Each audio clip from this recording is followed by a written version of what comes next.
everybody. Welcome to the Stock Car Spectacle. I'm Ian Jortson. I'm Nick Kinsel. And I'm Tom Hoblin. And we're back. We got Nick in the studio. We've been saying it for months. His internet connection's been terrible. We're going to get him in the studio, and we're back. We're back. This feels like the old times right here. I feel like we haven't done a show with me in the studio in, God, it's been a couple years at least. But it just feels like the old times. Feels good to not hopefully have any of my internet woes anymore. Getting to come here and record in the studio. Yeah, absolutely. So, guys, welcome back. We've been away for a little bit. Life has been busy, but we're here to be. We're going to be closing out the playoffs. Happy we're healthy, we're busy. Yeah. Exactly. So, all right, guys, let's get into our diecast of the week. Tom, what you got for us, buddy? All right, I got a special one. I've been looking for this for a bit since you guys came into my life and wanted me to collect diecasts, so no I'll let this speak for itself. No fucking way. I found the best part about this, I think I got this for like $20 total. Oh my God. I won the auction and nobody else bid on it, so I got it for the lowest price. The Flames. I think it is technically missing pieces. I think it's supposed to have mirrors on the side here, but it's just a really fun piece. And then I got to find a matching car because it opens up and there's supposed to be a tray for a car, I think, but it's like a 132 car. It's like a weird middle ground, so I got to look for a car for it. But this is my Dale truck, the real Dale truck, not Cars and Hocevar's Dale truck. Dude, I am jealous. That's freaking sick. awesome. That was sick. There we go. So it's gonna live up here because it doesn't even fit in the shelves that I bought for diecasts. So Hell yeah! All right, Nick. So we just went to Vegas this past weekend, and I only have one Vegas car in my collection. It's Daniel Hemrick's, I want to say 2018 South Point Chevy Hotel and Casino car, signed by him. He's always had a close relationship with the Gone family, and I feel like every time they go to Vegas or they sponsor him, they sponsored his truck in one of the races earlier this year. So it's good to have that close-knit relationship. But, yep, South Point Chevy. we haven't seen South Point on a car recently, but I know they're still advertising. I know they just did a charity thing. They did his truck at Bristol a couple weeks back, I think. Yeah, that's right. All right, so very nice. My diecast of the week, we're going to Talladega. Can't talk about Talladega without talking about the man in black, Dale Earnhardt. This is the 25th anniversary edition of RCR. Got it on the back over there. So, yeah, just can't go wrong with the plain black good wrench car. Final win right there. Yep. All right, so let's get into our top stories. Nick, you got to be happy about this one. It was just announced Justin Haley is out of the 7 after this season. Guys, they got rid of their crew chief. They got rid of their spotters. They literally got rid of everyone involved with the 7 car, and now the driver is gone. I'm curious at what happened at Spire. Something must not have been clicking all year. First, you get rid of generational crew chief Rodney Childers, and then now I feel like they worked so hard to get Justin Haley back in that car. He did Rick Ware, and then he came here, and you thought, like, all right, this is going to be the fit for him, and now it's a one and done for him. So I'm curious to where he ends up. I wonder if COG return is in the mix. That wouldn't surprise me one bit, and it just makes you wonder who's going to take over this car next year. Will it be Kyle Busch? Will it be Daniel Suarez? There's quite a few names, but yeah, this one kind of shocked me a bit because Spire worked so hard to get him in this car, and they seemed to put together a really good team for the season, and it didn't go the way they wanted. It was set up for such success in the beginning. It seemed like it was going to be a movie. I mean, he returned to the organization years after he got their first win, and he's with this big crew chief, and they have these Hendrick pit crew. It's really good. And then just weeks into the season, it all seemed to fall apart. And I think that's when Justin Haley lost the ride. When the car chief left, and then they convinced Rodney to leave, and then they took the pit crew and put him on Kyle Larson's car. It was never meant to be, and you're just waiting for this to come full circle, and it just never happened. Yeah, it's just really just crazy events that have happened with this team over this year. I thought they were going to be in it for the long haul with Justin Haley. He seems like, I'm not going to go off of your opinion of Justin Haley, but from what I've seen from the kid, he's very talented. He's able to adjust. And, Spire Motorsports is still growing, and I thought that they would kind of want to grow with him. And it seems like they're just kind of getting a driver and just kind of tossing him away after like a year or two. Well, it just seems like he was the one that struggled. McDowell's shown flashes of speed this year. Obviously, Carson Hocevar, he's been really good this year as well, but you haven't really seen that from Justin Haley. So it just really seemed like an overall struggle from when they unloaded in Daytona back in February, and it's just weird to see. I really thought this was going to be the year where Spire really kind of got things going here, but now you're pretty much starting from scratch with that 7 car next year, and it makes you wonder who's going in that seat. Yeah. I feel like it's a growing pains thing though. It's just like Spire was this little team for so long, and then they got this influx of money and they just exploded, and something had to fail. And you were waiting for Justin Haley to have those same moments as Carson Hocevar's knocking on the door of the top 10 every week nowadays. Michael McDowell is just having a nice solid year, and then Justin Haley never really quite fit in. And regardless of what you think of him, it's a sad situation because it seemed like it was going to be a good fit, and he was on this growing team, and it was exciting, and they traded for him, they wanted him in, they wanted him back, and it fell apart. So we'll see where he ends up next year. You say I think Suarez would be the better candidate for it. The contracts for Kyle Busch are probably pretty much set for next year, but wouldn't put it past RCR to do a weird 2-way, 3-way swap for some reason. So, Yeah. well, I'll buy new merch. I don't care. I'll become a Spire. My girlfriend loves Hocevar because they're from the same place in Michigan, or near each other in Michigan, so we could just become a Spire fans There you go. in You this guys will house. be teammates. Yeah, it was just really surprising to see him not do well this year because before they did the trade with him and LaJoy last year with Spire and Rick Ware Racing, Justin Haley was doing really, really well in that Rick Ware Racing car. He was pulling off like top 20s, and then this year it just seems like he's kind of just like fallen in reverse. And that's what got people. I think that's what got people excited for this year is how he was running in a Rick Ware car. So then you're thinking he's going to step into the 7 with Rodney, and they're going to take Spire to the next level, and it never happened. So just be curious to see what happens here in the next following the season where Justin Haley ends up. I wouldn't be surprised at all if something with Colleague was in the works, whether that's going back to the Cup Series or Colleague has the truck team coming in next year. Does he go back down there? There's just a lot of unknowns when it comes to him. But you think about Spire as a whole. Hocevar's bringing the money, McDowell's bringing the seniority. What does Haley actually bring? The history that's not going to get results and whatnot. They're gonna put the money towards Hocevar because the fans like him or hate him. They're talking about him. So, and he's bringing his own money. So that I think Hocevar's got the primary car. They're gonna then give stuff to McDowell because he's the senior man in the shop, and it leaves Haley to try to scrounge for himself. But he's got a lot of like Gainbridge cars and just like company sponsors on that car. Like I don't know if he's getting the best stuff, and then doesn't have the team to fight for him to get the best stuff. It's a tough situation. It was destined to fail. All right, and the next bit of news, it was announced this past week that NASCAR is going to be going to 750 horsepower at tracks that are 1.5 miles or shorter. We wanted more horsepower, and I guess they just kind of tossed us a little dime bag worth and was like, hey, there you go. There you go. It's not much, but it's what you wanted, right? It's not much at all, and I just really don't see how this is going to have a greater impact on the short track, the road course racing, and anything like that.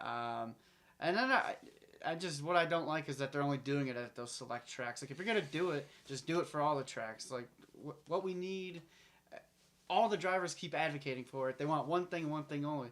They want more horsepower in these race cars so they can have more of an impact on the car itself. But, yeah, this little jump raising at 80 horsepower, it's not going to do anything. I really don't think it's going to have a significant impact on it at all.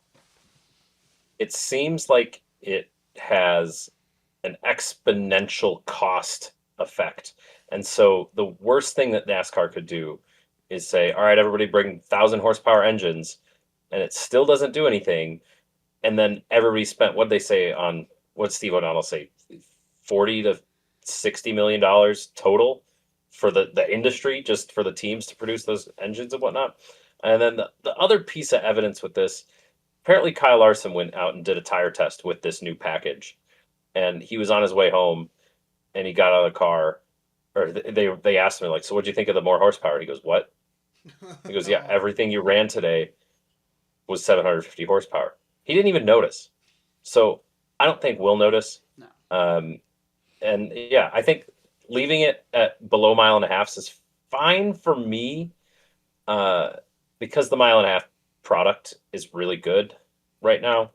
But everything else, I mean, you trying something, these more power will chew up the tires, even if it's 80 horsepower more.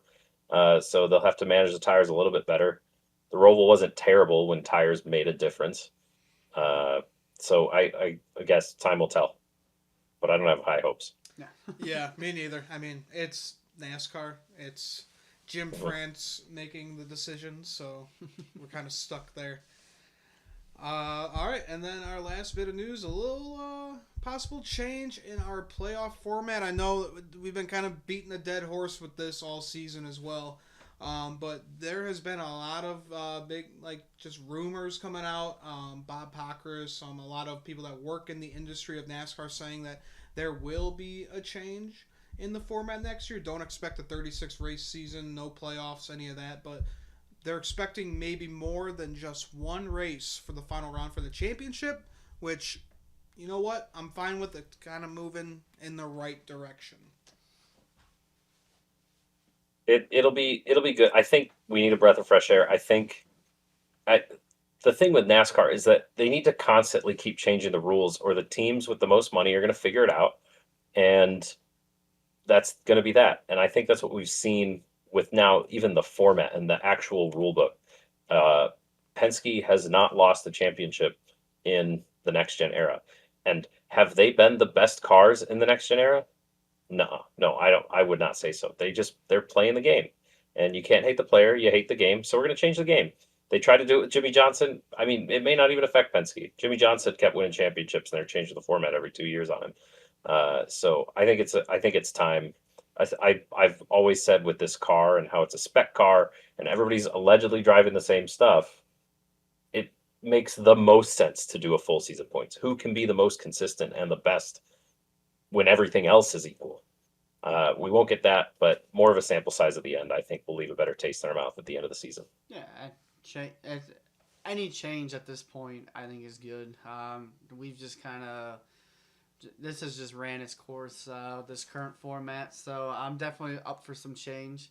And yeah, I think a 3-race championship round would be good, and I would be curious to see what tracks that they would put in that championship round. I don't want to see a super speed. I don't want to see like a Talladega in that round. I want to see.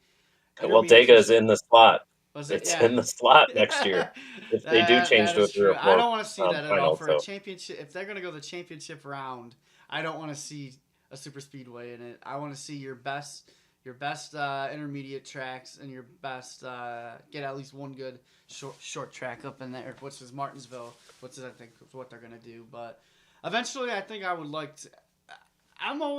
For me, I've been on the fence about a full point season, and because I think as excited as people are about it, we're gonna get into this thing. If they do go back to just a 36 race season, no playoff and no anything like that, I think you're gonna get people that are gonna be bored. It's gonna be the ones that were advocating for it the most are gonna be like, well, this shit sucks when you got your leader having like a 150 point lead. Now go back like the last 2 years. If you look at the full point standings, it was pretty close. But then you go back some years prior to that, where it was like over 100 and stuff like that. So I don't know if I could fully get behind a full point season, just because I think the people who are advocating for it the most are going to be the first ones to bitch about it once it gets boring like that. So I don't know. I'm kind of on the fence about that. I still think the perfect playoff format was created in 2004. Was when they created the chase for the cup. You get your top 12 drivers for the final 10 races or whatever it was, and just let them go. Whoever is the best out of those races, those 12 drivers, that's it. I think that creates more excitement than just 36 races. You got one guy who can win the championship with 3 races to go. At least with this, you can kind of condense it down a little bit more and still make it really exciting without having your driver get screwed over just from 1 or 2 bad races. And I think you need to adjust the point standings. No more winning, you're in. Yeah. But make the winning car earn 3 times the points. Make it that significant. So, yeah, if you're in 30th in points, you'll jump 6 or 7 spots, but you're not going to jump to the top of the leaderboard. You're not going to kick somebody else out. Shane Van Gisbergen, yeah, his 5 wins on road courses are going to be great, but if he can't run adequately on the ovals, it's not going to matter.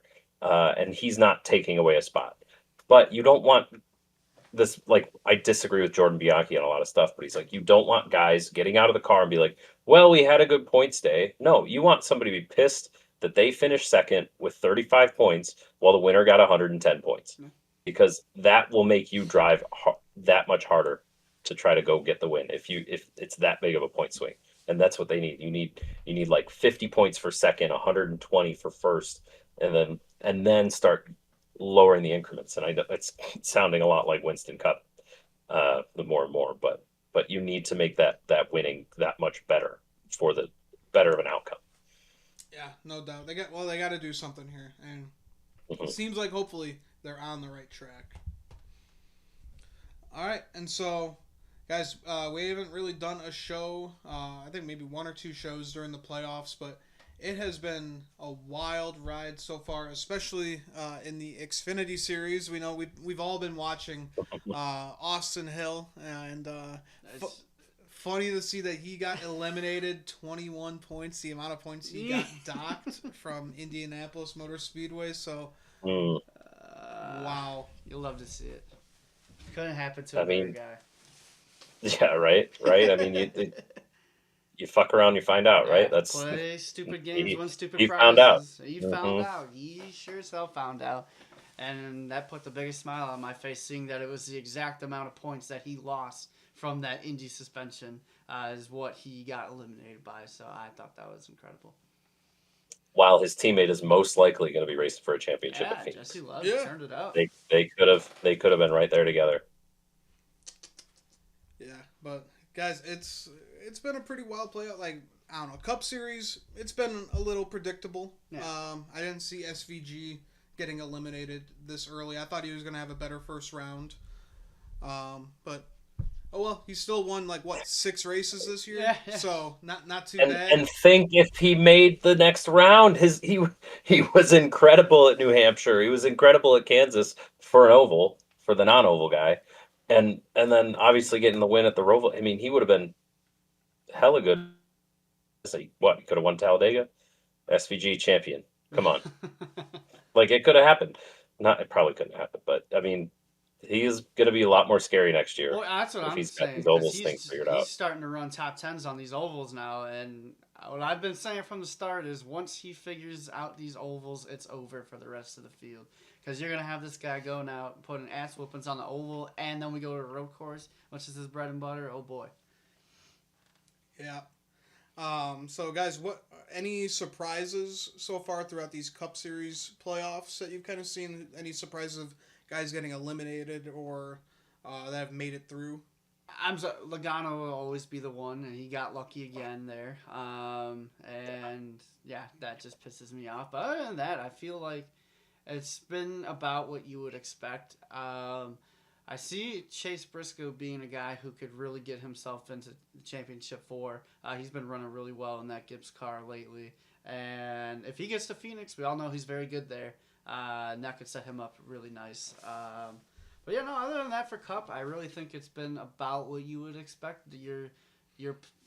We haven't had a crazy elimination yet.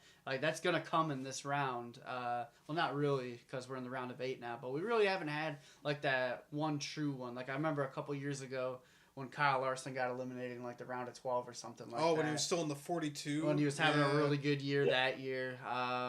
Just haven't really, we haven't seen it yet.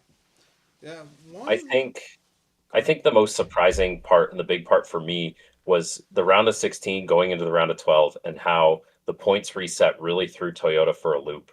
I mean, they swept the first three races of the playoffs.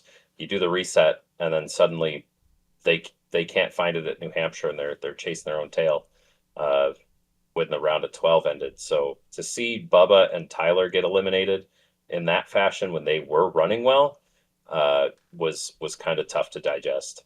especially when it's a round that more kind of caters to them at least. Like Kansas Motor Speedway. That is the Yeah, well, and 2311 track right there. think about how different this playoff picture if that last lap at Kansas goes just a tiny bit different. Yeah. Bubba wins. Joey's probably not a part of this anymore, and it's just the butterfly effect was crazy right there. Yeah, no doubt. I will go out and say right now, I think the top four that we currently have in the championship four standings, I think that's how it's going to play out. I think that's going to be your four who are going to make it. Hamlin already in, Larson, Bell, and Briscoe. I'm a little worried about Willie B after what happened this past weekend, but if there's anybody who on the outside looking in right now who could get that spot, I think it would be Byron. But I'm going to go with your four right now are the four who are going to be the ones going to Phoenix. I don't see why Blaney couldn't win one of the next two races. I mean, Talladega and That's the only thing that's making me hesitant to he's lock won in this four. Fall the past 2 years. Mm-hmm. So Exactly. He can't count Blaney out, and then as everybody's saying, fuel in a Penske car and at Phoenix, that's a problem. So get ready to see weird games being played at Talladega and Martinsville to try to keep those guys out of the final four. Yeah, it's going to be close. It's going to be a crazy next two races for these guys. Mm-hmm. Well, I will say one more thing before we move on. I think this kind of makes this Talladega race just a little bit more exciting being this later in the playoffs than where its original slot is. Because back when Talladega was earlier in the playoffs, you would have guys just riding around to survive. But now I think the pressure's going to be on just a little bit more because these guys don't want to all have to go into Martinsville on the outside looking in, having to go put on the best race of their life. So I think they're going to have to get up there and be dicey a little bit. So I think that could make this Talladega race pretty exciting as it already is. I think that was the best choice they ever could have done was putting Talladega in the round of 8 because at this point you got the guys who really should deserve to be here except for Joey Logano. But I mean, this is way better than it being in the round of 12. And like you said, it's way more exciting, too. I think it just adds a new element because of those round of 12 Talladega races, everybody's riding in the back, and you don't really have anybody going for it. So I look forward to this race a lot, actually, and I think it should be pretty exciting. And I hope all 8 of them are up there at the end fighting for it, except for the 22 car. I mean, he goes upside down. Everybody, when this was announced, they're like, how could you put in the round of 8? You're so close to the championship. What are you going to use Talladega to crown a champion? But as we've seen, without this wild card race earlier in the playoffs, the heavy hitters had a chance to rise to the top before they get caught up in a wreck in the round of 12 and they're knocked on their heels, which is why we're only seeing Penske and Hendrick and Gibbs cars in this round of 8. And so you don't have the chance of a crazy person, the Shane, coming out and winning his way into the championship four because he got knocked out because he's not good enough. So you've let these 8 guys be good enough, and now they can go duke it out at Talladega. Yeah. So going to be exciting for Talladega this weekend. But we'll get into that in a little bit. Let's get into Vegas from this past weekend. Kicking off with the Xfinity Series, Justin Allgaier led the field to green. Eric Almirola won Stage 1. And, guys, the Xfinity Series just keeps on serving this year, especially Connor Zilisch. We saw a whole bunch of battles around this track, but how about Connor Zilisch and Eric Almirola battling around the track? Even CZ and Jesse Love getting into it, 2 best buddies. So this kid, Connor Zilisch is just so impressive. Every weekend we watch him.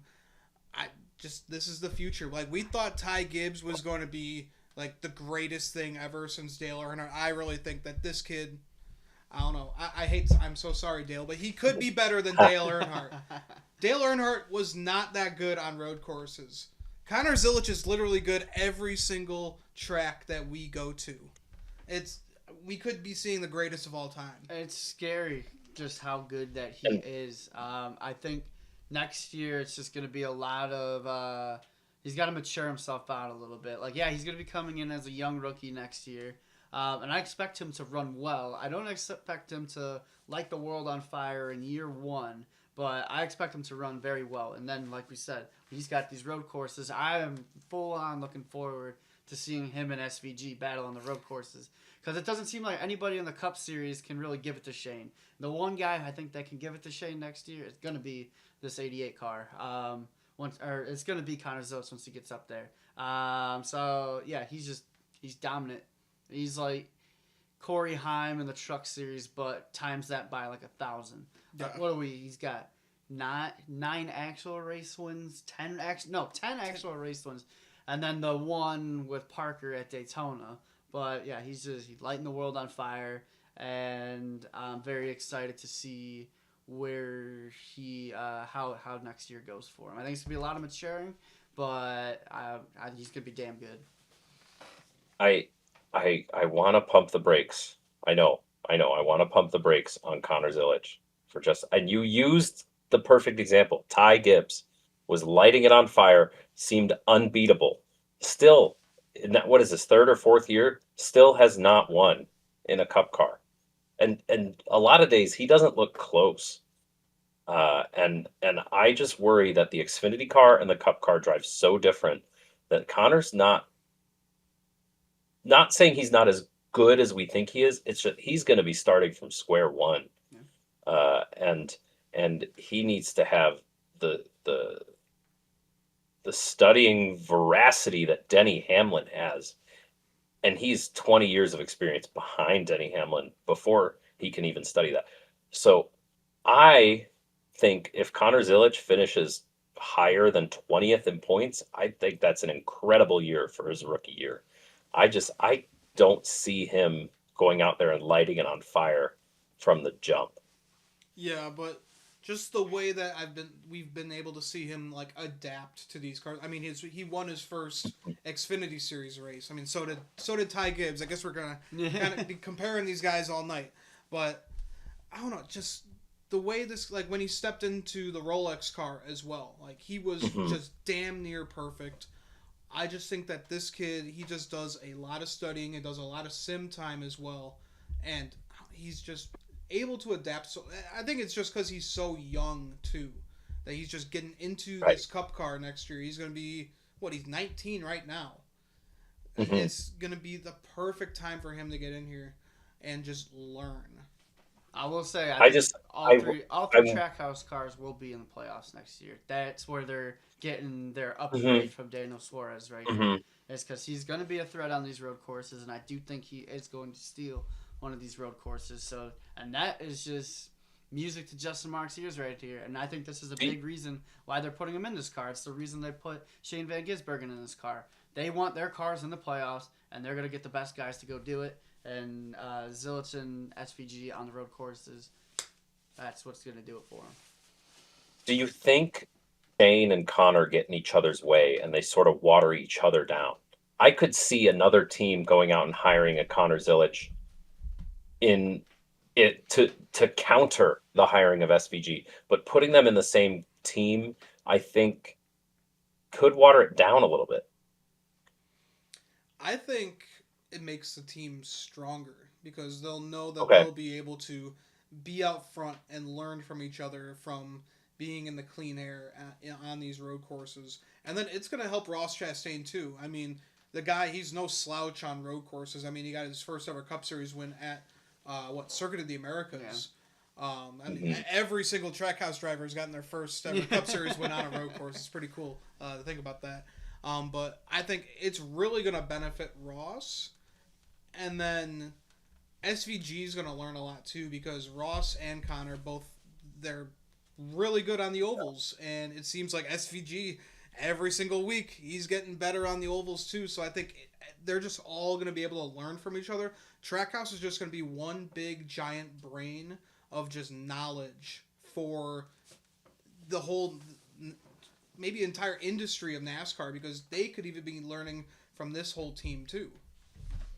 Right. I don't want to have such high expectations of Connor to then be disappointed by him when and if he does everything he needs to, but can't get those results right away, and then everybody's going to be like, "Oh, they wasted their money. They did this. He's just another Ty Gibbs. He's just another I don't know."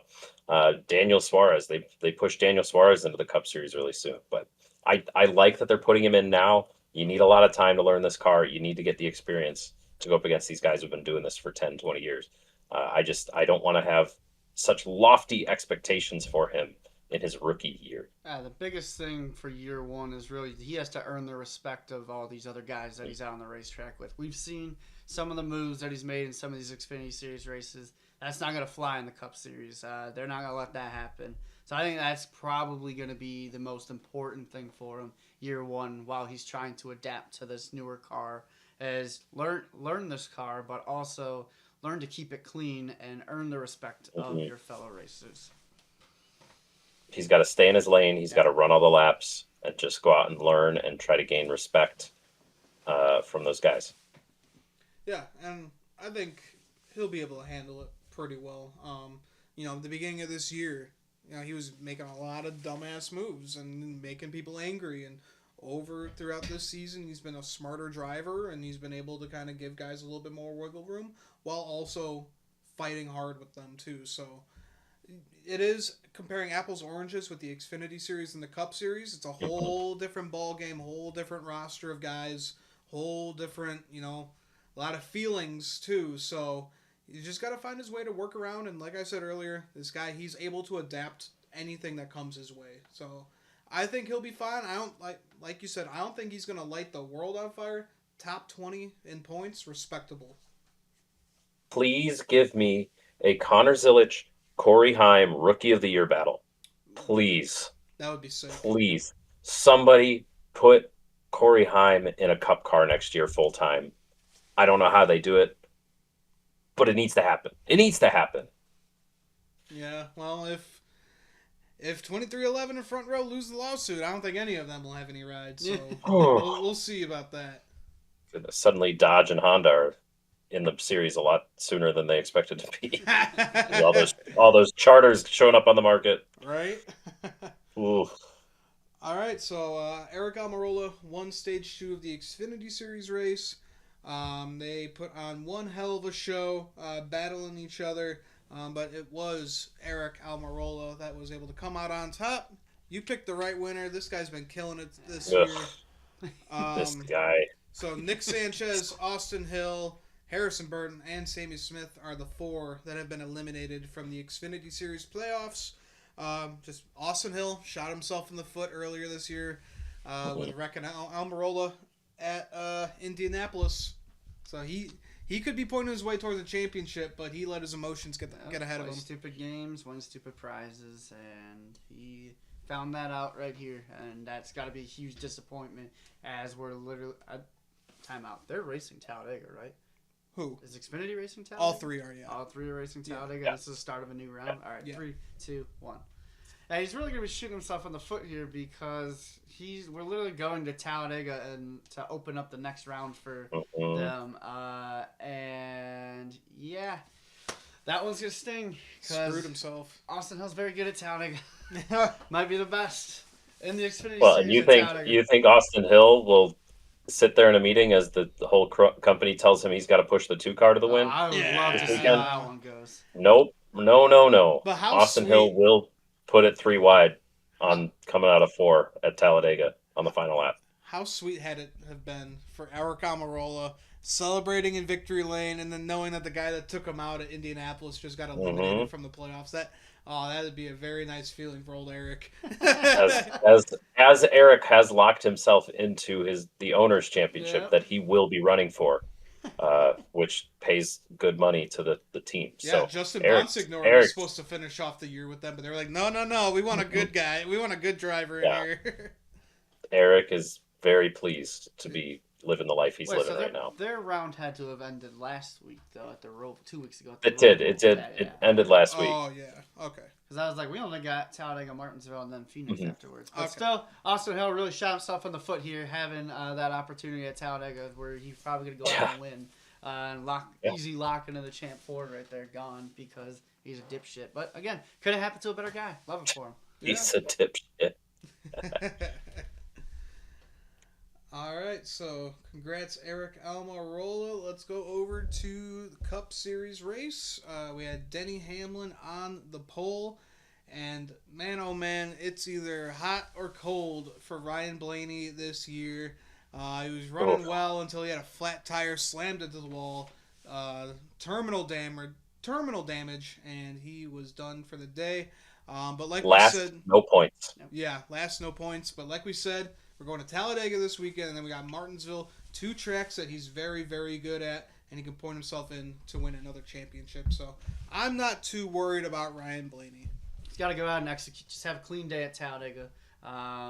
Yeah, you want to go out there and obviously win that race if you can.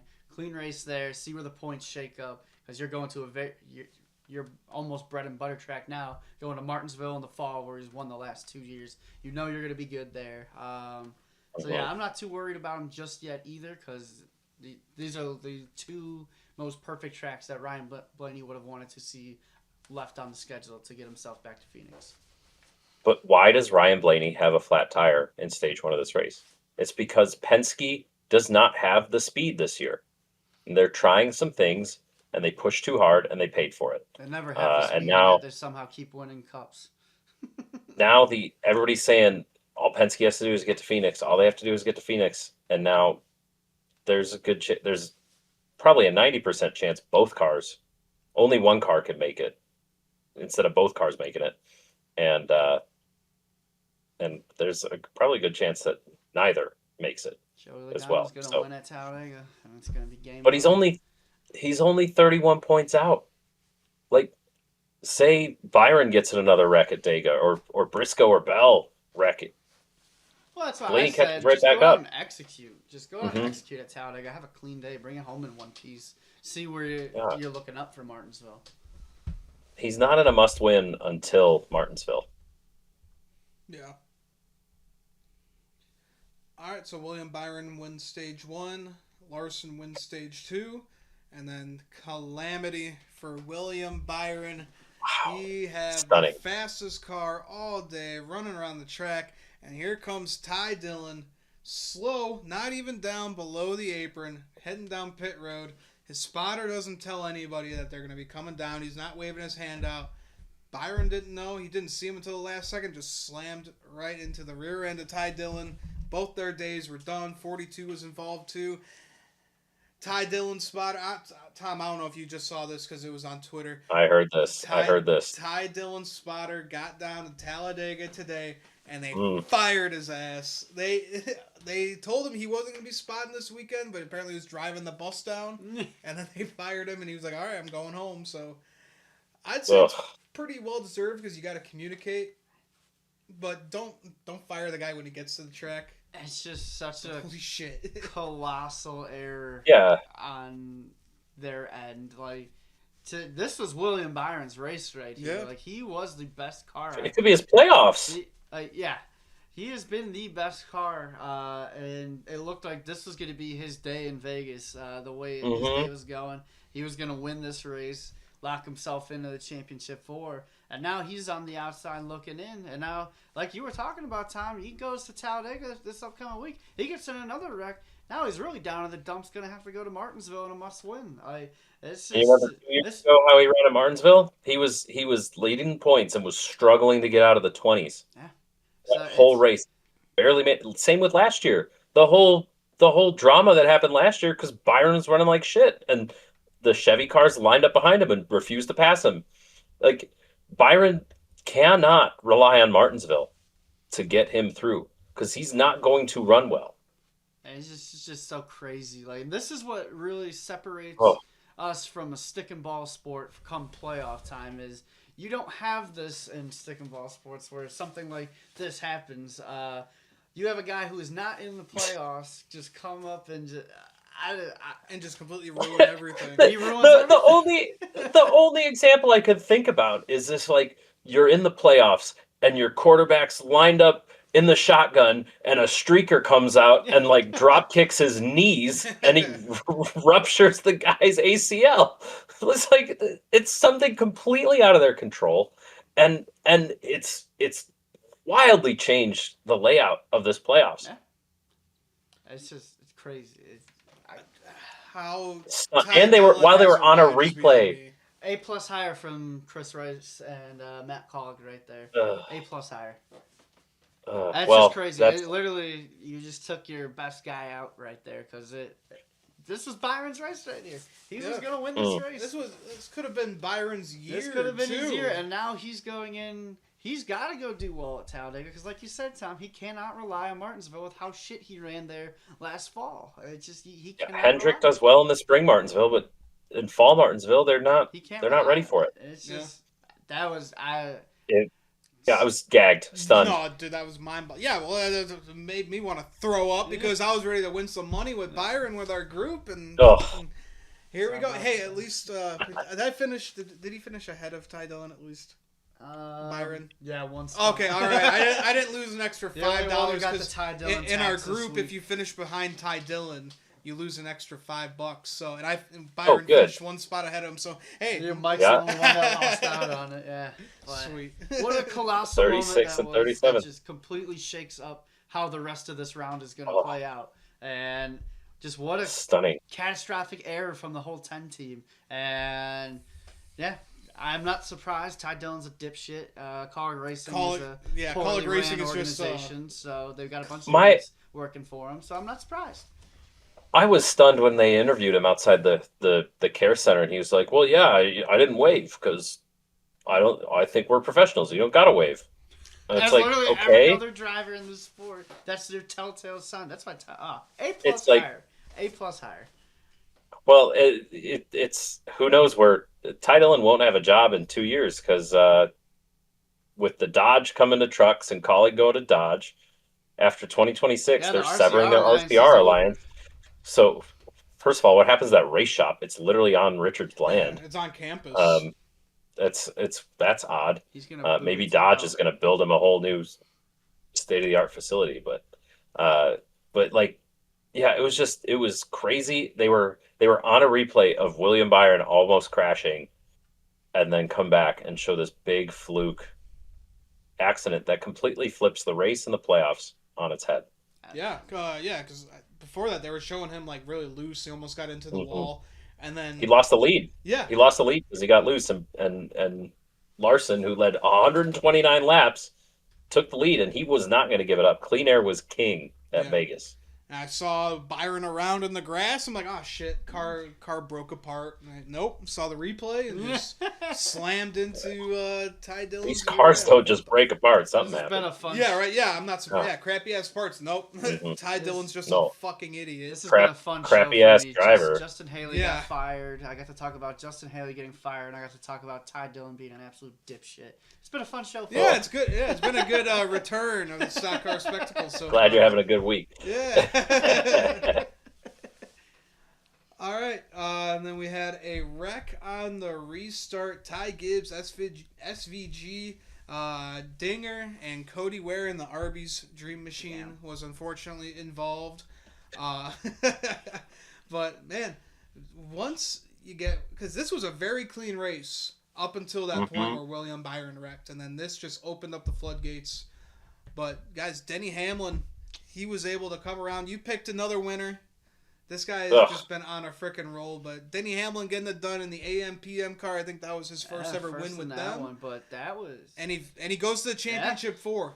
That was just an impressive drive all around. If you go back and look at that last restart, I think he restarted 6 on the final restart. He just swung it to the outside. Like, that was a man who was determined. And that was Denny Hamlin at his best right there. He went on a drive. He was determined, and he got it done. And this is just kind of what we've seen from him. We keep asking the question, when is it going to be Hamlin's year? When is it going to be Hamlin's year? And again, here I am, locked in the championship 4. I'm telling myself this is the year. Denny's, that was what, his 6th race win, I believe. He's winning races. He's running well. And it just kind of feels like all the stars are aligning here. Like, that was one of the more determined drives that I've seen from him in a while. And then you just saw the emotion. I haven't seen Denny Hamlin be emotional like that before. Yeah, a lot of the stuff having to deal with his father and everything. But I loved how he got out of the car and said, "This is usually the moment where I give the fans shit," but he just thanked them. Like, that was like the most determined drive I've seen Denny have in quite a while. And they were all cheering for him too. Yeah, it was I didn't crazy. really hear the boos. They were more or less cheering. It was special. It was impressive, and that's win number 60 for him. That's an incredible feat to have. Tied Kevin Harvick. Moving into the top 10 of all time, right? I believe.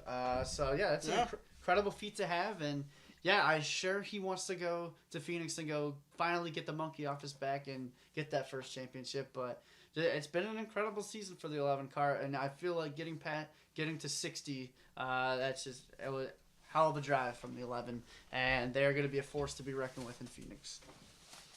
Who knows if we'll ever see somebody hit this milestone again, with the way the sport's growing. But it was a special drive, and this was the when the lights are the brightest moment for Denny Hamlin. That he got his opportunity, was on fresh tires. He drove hard. That move 3 wide middle was breathtaking. And then Larson leaving a single lane on the outside, and Denny's like, "Okay, I'll take it," and just slinging it around the outside. He just had more to give than everybody else when it mattered most. And he comes in, and now is probably in his best position yet to win the championship. We see this Vegas winner go on to win the championship more often than not.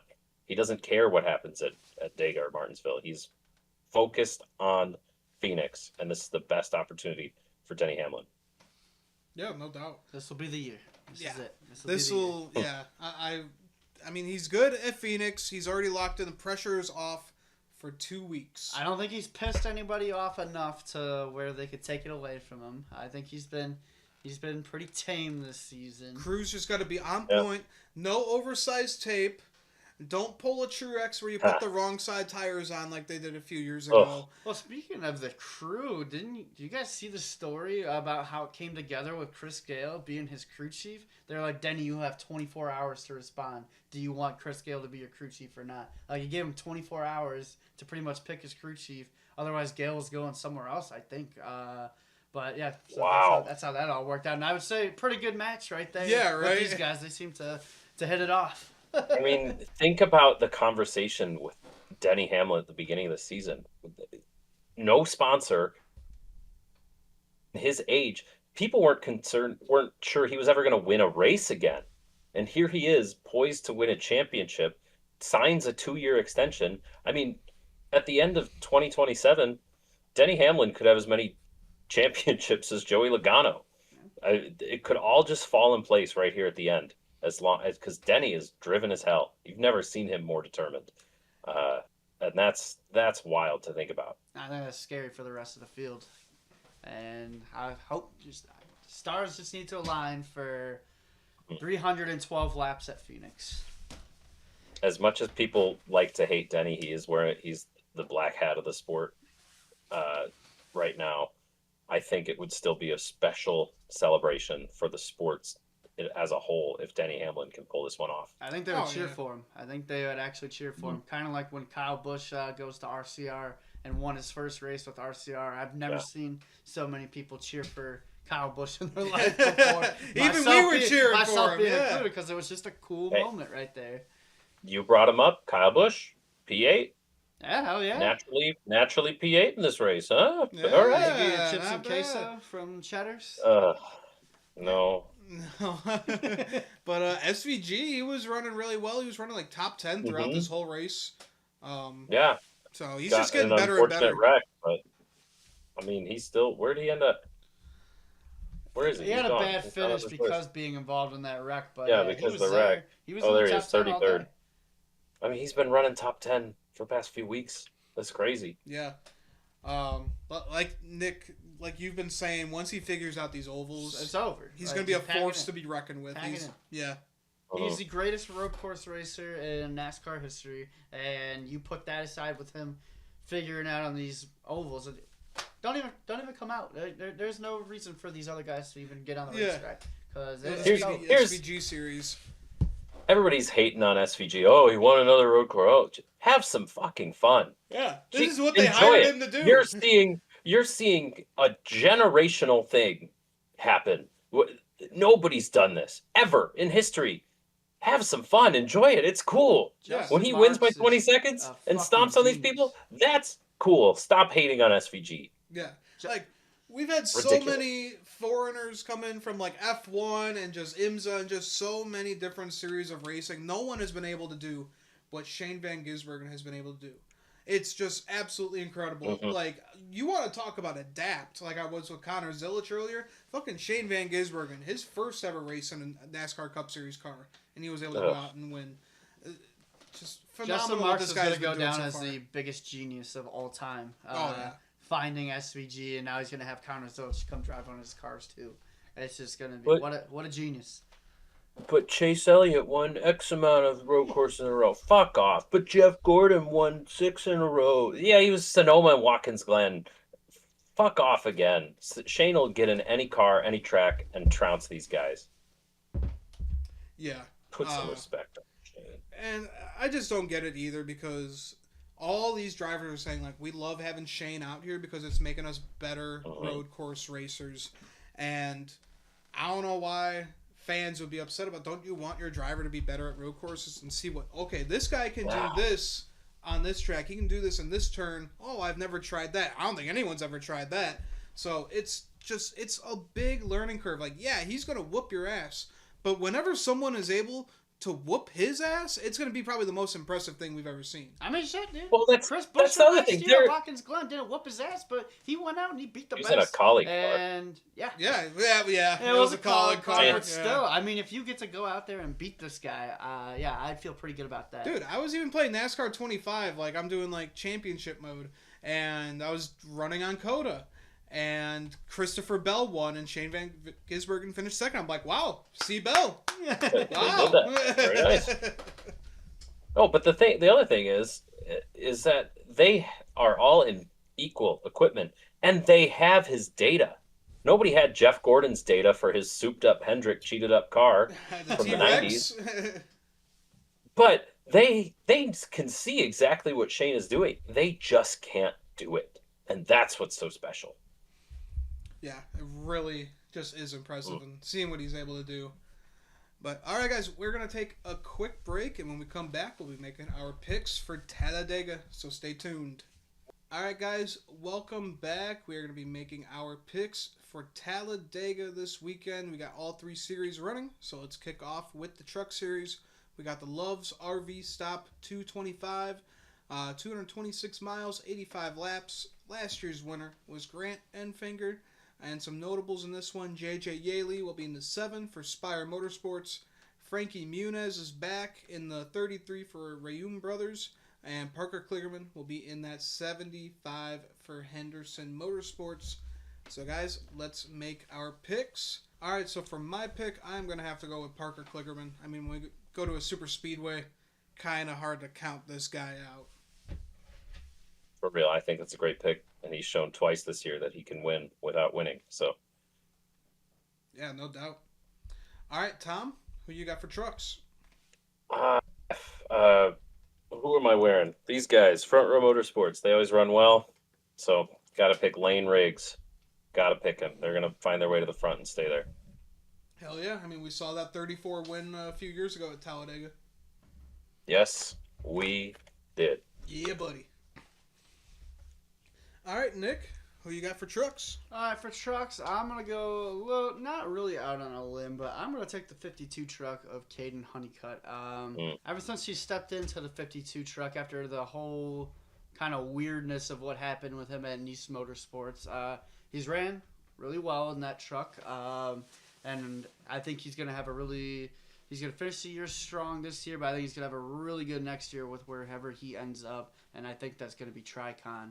But this is the Truck Series, and it's Talladega. I expect this to be chaotic, and it's just going to be who's there at the end. I think Caden is very good at taking care of his stuff, and I think he's going to find himself with a chance there at the end, and he's going to put this 52 truck into the championship four, and that would be huge for that organization. So give me Caden Honeycutt.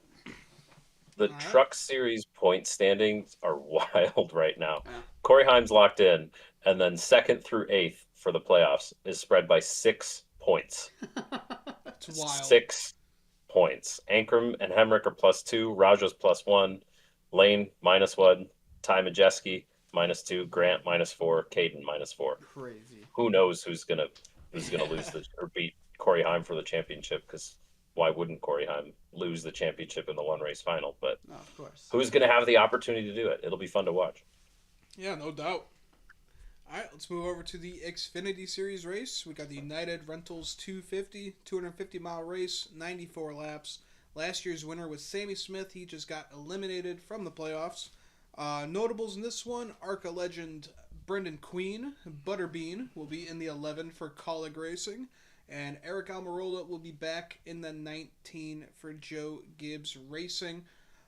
So, Tom, you are up first. Who is your pick to win on Saturday afternoon? We said it in the main event. It would be the smartest thing RCR could do is figure out how to push Jesse Love to the win and salvage their season. So I got to put my money behind Jesse Love. Yeah, I think that would be the smart pick right there, but who knows if Austin Hill will be a good teammate. We've seen that in the past. My pick, I gotta go with Kid Goat, man. Connor Zilic. Kid's too damn good. How could he not go for him? Yeah, I mean keep average the hot finish streak going. Average finish as 2nd recently, so I think you're absolutely almost guaranteeing yourself some points. But remember, he did break his back last time he was here, so maybe he's got a little bit of nerves. Dude, he's broken like almost every bone in his body this year. He'll be fine. What are you talking about? All right, and Mr. Nick. Well, Tom, you were talking about it. The smart plan would be to push Jesse for RCR would be to push Jesse Love and do all they can to get him into a championship four. But we're forgetting one thing here. There are 3 words that do not gel well together, or 4 words that do not gel well together, and that's Austin Hill, good teammate. It doesn't happen. It doesn't exist. Austin. A 5th word in there. That's smart. Smart. Austin Hill, I'm sure he's pissed as all hell that he's not going to be racing for a championship. And this is his track. These are his tracks right here. Daytona, Talladega, Atlanta. Mm-hmm. These are his tracks. I don't think he's going to be a good teammate. I think if Love is out there, maybe I don't know. I think he's going to be a full-on dickhead because he's just pissed off. And he's just going to go take it for himself. And I wouldn't be surprised one bit. He's just too good at these places. He's going to find himself up there. And I just think I'm taking the low-hanging fruit this week. Austin Hill's going to be a dick teammate and get another win on a super speedway. Yeah. I'm curious what I'm curious what the Joe Gibbs team orders will be. Eric Almirola has already locked the 19 in the Owners' Championship. Do you think they just pile up behind Brandon Jones? I think I'm going to keep an eye on that 20 car for this race and watch and see what happens as well. It's Brandon Jones on a super speedway, though. It's not Brandon Jones at Kansas or Phoenix, so I can't get behind him. But they know Brandon Jones runs well at Phoenix. That's so the thing that terrifies why not me try the to get most him there? is if Brandon Jones does make it to Phoenix somehow. That's just what scares me the most. That's gonna Nick, be how does this feel? That's gonna be what Brandon Jones, Xfinity Xfinity Series champion.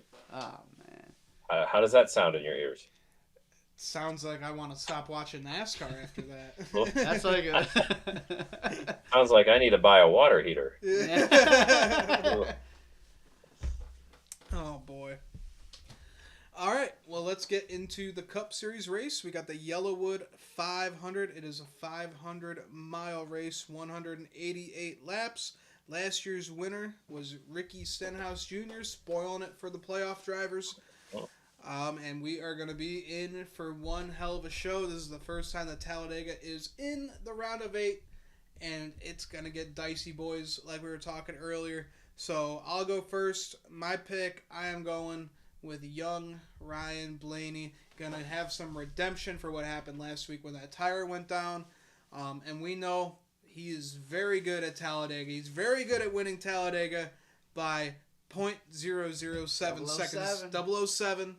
So he's going to get it done, and he's going to do it styling in a photo finish too. So let's go Blaney, some redemption. That wouldn't surprise me one bit, just with Ryan Blaney's track record at this place. Now that'd be cool. That'd be cool to see, especially the week he had last week. That'll feel real good for him. Yeah. But he doesn't need to win, like we said. He doesn't need to win. He just got to finish and get stage points and do what you can to survive. No doubt. All right, Tom, who is your Cup winner on Sunday?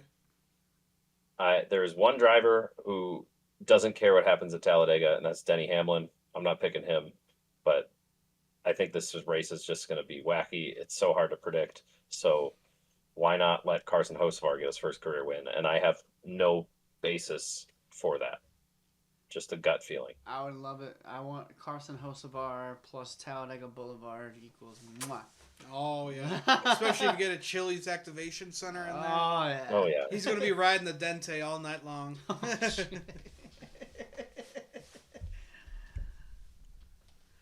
All right. Well, Nick? Yeah, I think this Talladega playoff race is going to kind of be different from what we're used to seeing, because we kind of talked about it earlier with Talladega usually being in the round of 12. You have guys that are just kind of trying to just survive at the back and then maybe make a run for it at the end. I don't think you're going to see that on Sunday. I think you're going to have more of your final 8 guys here. I think they're going to want to be up there, because it's an opportunity to go to Phoenix, and so I think we're going to see a much kind of more different Talladega race with those guys being up there. That being said, I'm going to take the guy who won the last super speedway race that we were at, and that was Atlanta, back over the summer, where we saw the 9 car of Chase Elliott go on to win that race. This has been a good track for Chase. He has a win here at Talladega, back in that beautiful Hooters car that he ran. Oh, yeah. And yeah, I just think that it's going to be about surviving. And I think he's very good at putting himself in a good position at these super speedway tracks. And yeah, unfortunately, I hate to say it, I think Clyde, the 9 car, is going to be going to Phoenix again. Yeah, it's all right. I picked Joey Logano to win last week, and it didn't happen, so hopefully this doesn't happen too. Mm-hmm. Yeah, Joey Logano winning this would bring me in nightmares. Just be ready for it. It's going to be one of the two. He's going to pull it out of his ass somehow at Martinsville. I don't know how I'd move on with my life. 4-time champion Joey Logano. Yeah, just as good as Jeff Gordon. If Joey Logano wins on Sunday, NASCAR is releasing their plan. There's going to be a leak of the new playoff format to invalidate this one. They're like, well, move over. Yeah, Richard there's going to be a Petty, leak. Dale Earnhardt, and Jimmy Johnson. There's a new 7-time champ in town. The greatest of the elimination style bracket. Joey Logano is going to be a 7-time. The greatest 40-win driver there ever was. Jesus. Yeah, right. Good God, man. It's just disgusting. Hopefully something will happen with this playoff format. But so far, things are looking up. Joey Logano likes to go upside down at Talladega, too, so that could happen. Yeah.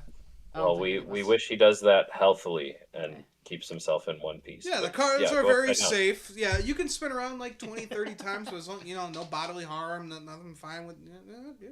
You want to go over the catch fence, too, that's fine. Yeah. Okay. So slow down a little bit. Oh man, those three championships have hurt us. If he goes over the catch fence, there's no hope of any more horsepower going in these things. Yeah, right. Yeah, then we'll be down to 300 horsepower. They're like, you are now racing Camrys from the floor. Yeah, right. The showroom Camrys and there's a speed limit of 45 miles an hour Right. on the racetrack. Pit road speed is 5 miles an hour. Ugh, jeez. Just gotta keep it safe, guys. All right. Yeah, Talladega. It's gonna be fun. It's gonna be chaotic, and it's gonna be a blast. Talladega is going to be wild, guys. So make sure you guys tune in on Sunday. I think this is their first race for NBC this year. Every race so far has been on USA, so it's about time they're going over to NBC and be on the big network and getting some viewers. So that's the first And time ever that they're going up all against three Coda. all 3 races for all 3 series are on major networks. I think it's the And first time that's like ever happened for all 3 series in one weekend to be on a major network. That'll be good. yeah. That'll be good. Yeah. And Coda's on ABC with F1 right up against the Cup race. Well, So We don't even have to worry about them. We have to worry about NHRA now for some reason because they beat us in really, ratings. Yeah, that's how you know that this shit is that people are starting to tune out of NASCAR is when you got fucking NHRA taking the cake this week. yeah, that's not good. That's not a good sign at all for these playoffs. No. Yeah, when a Like, go 2-second out, race mash is the beating gas. out that, yeah. so exciting, so exciting. Oh my god, that's TikTok racing. Pretty much, yeah, that's it. Perfect way to put it. Jesus Christ. Ugh. All right, guys. Well, that will do it for us here at the Stock Car Spectacle. If you haven't yet, make sure to like our video and subscribe to our channel and comment down below who you think the next driver will be that will lock themselves into the championship for. So for the Stock Car Spectacle, I'm Ian Jortson. I'm Nick Hinsel. And I'm Tom Hoblin. And we'll see you guys next time. Enjoy Talladega.